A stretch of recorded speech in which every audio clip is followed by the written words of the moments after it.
It's now our GMA cover story and that big change designed to curb e-cigarette sales to minors. E-cigarette company Juul announcing they will stop selling most of their flavored products in stores and eliminate some of their social media accounts. And Amy, you're back with that. Good morning. Good morning to you, Robin. And this move comes after a major crackdown by the FDA in which they called vaping among teenagers an epidemic. Remove its colored cap and insert it into your Juul. In the face of massive government pressure, e-cigarette company Juul will no longer sell some of its product on store shelves. Don't give up. You'll find your perfect puff. Removing popular flavors that critics say appeal to children and teens. Mango, fruit, cream, and cucumber will now only be available online. The company has long maintained they launched the flavors to help adults switch from regular cigarettes and don't want kids to use their product. This coming as the government prepares to crack down on the industry, with many local officials already taking action.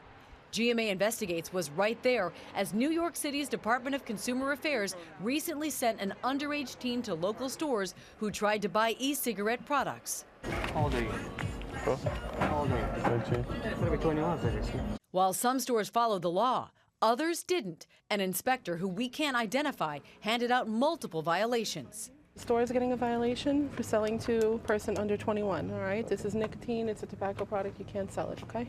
Out of 11 stores that sold e-cigarettes, DCA says nearly half sold to the youth inspector. At one location, we even see an electronic backstop, which reminds the clerk to ask for ID, but he seemed to ignore it. And the inspector later confronted him. The system asked for ID? We asked too, but today I don't know, ma'am, what I did. Okay, all right. Our Gio Benitez was there as officials in Suffolk County, New York, have also cracked down on sales to minors, with the focus on young people knowing the potential dangers. There's this messaging that's been put out there that somehow these are completely safe, they're the alternative to cigarettes, so we don't have anything to worry about. But the fact of the matter is that we have kids that are utilizing these, and we're at risk at these kids and this generation becoming addicted to nicotine, and that's a serious health problem. Juul says in addition to eliminating some of its social media accounts, it won't use those accounts to promote its products. And as a mom of teenagers, it is certainly a step in the right direction. The least they could do. Yeah.